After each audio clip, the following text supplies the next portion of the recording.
Hello, everybody, and welcome to another episode of Big Bus. Today, we're going to have a discussion on multiple questions, and so Asim is going to answer some of them, and I am going to answer some of the questions that we've been getting and have.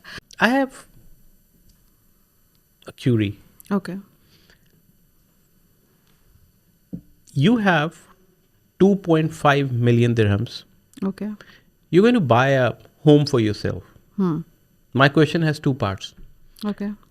Which developer would you choose for that particular dream home? That 2.5 million is a decent budget, right? Correct. Yeah. Most of your clients that come have that budget. The Correct. first time buyers I'm talking about. They're very skeptical. They want to enter the market. 2.5 million is what they would, not what they have. They may have much more. This is all about Angela. Acha.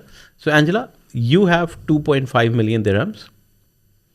You would like to buy a dream home Okay. within that sum.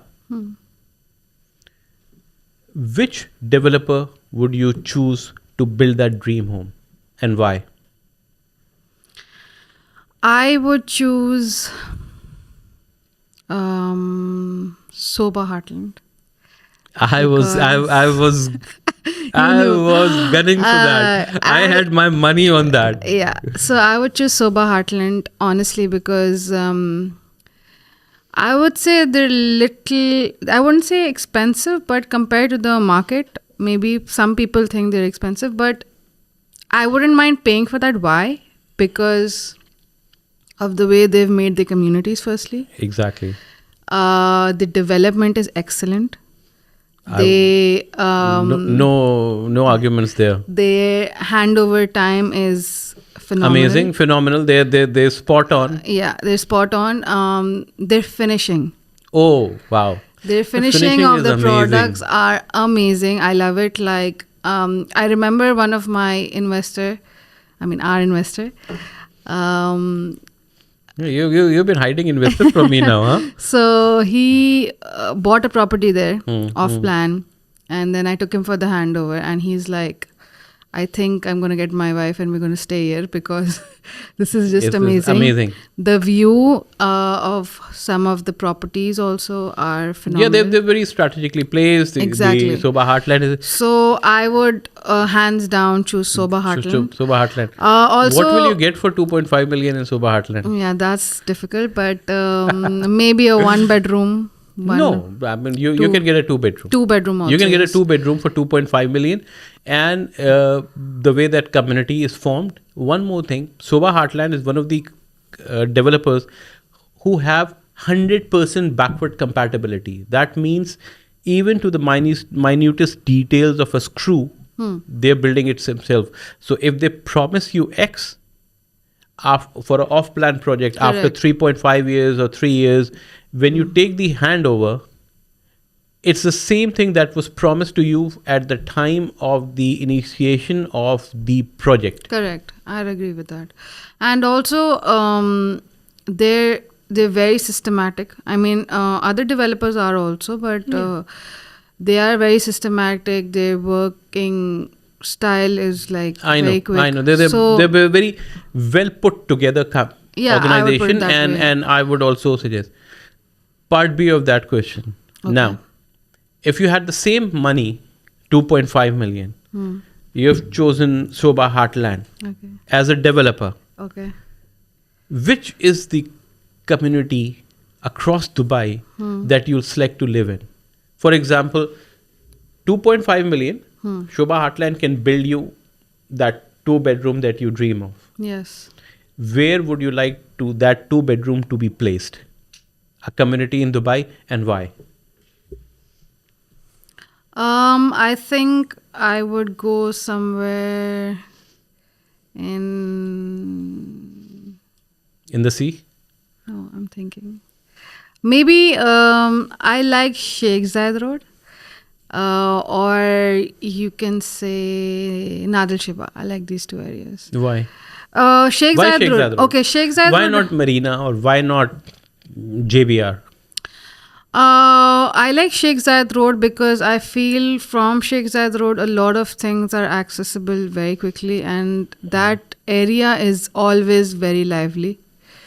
Any time of the day you go down, there's like restaurants open. Everything is very easily accessible. There are clinics nearby.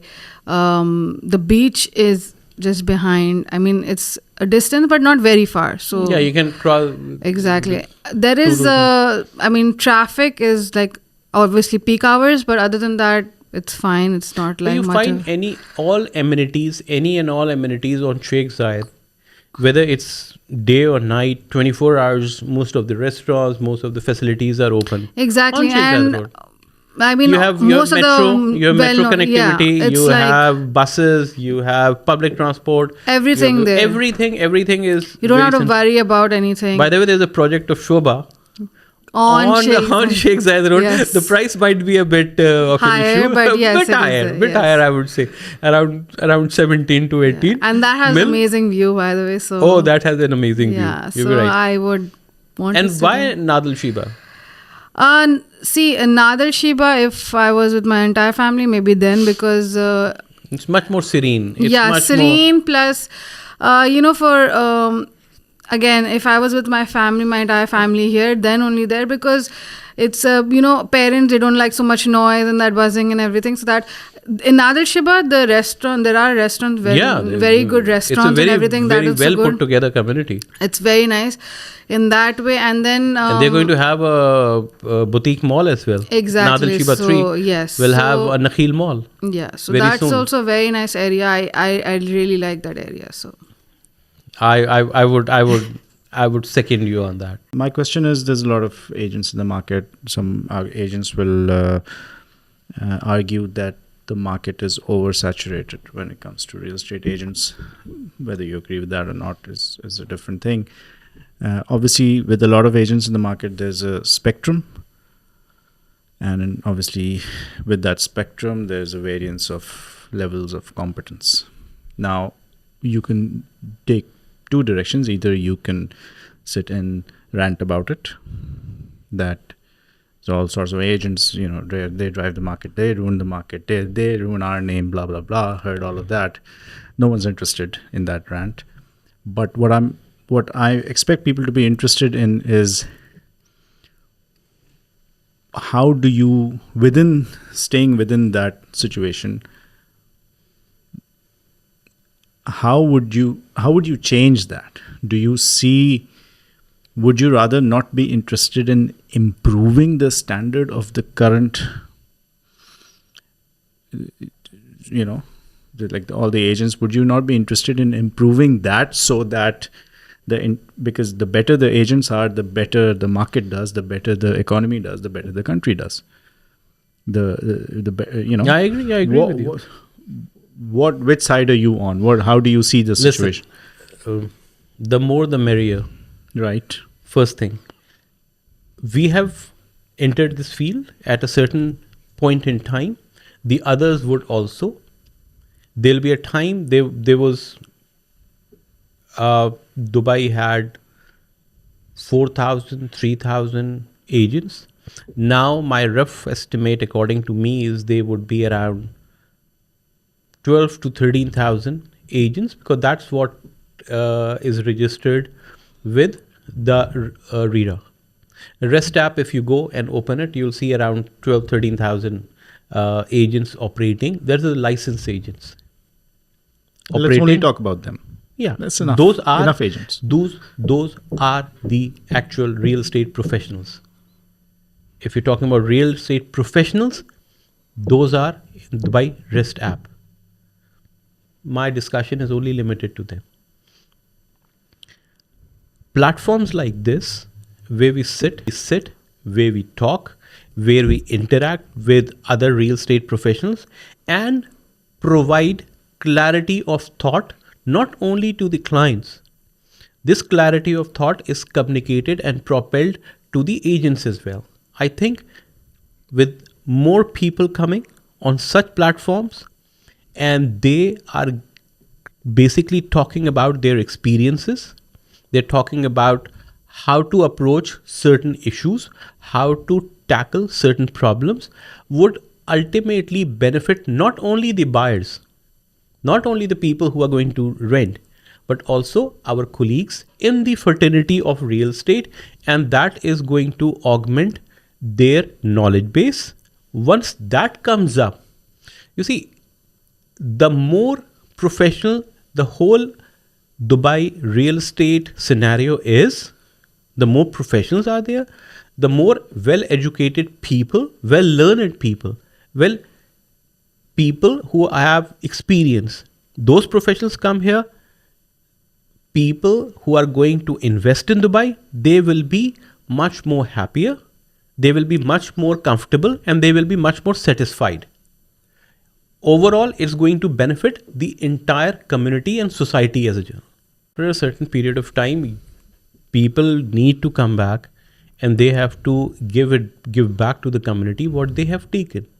How do we, as I said earlier, all of us, we are not independent.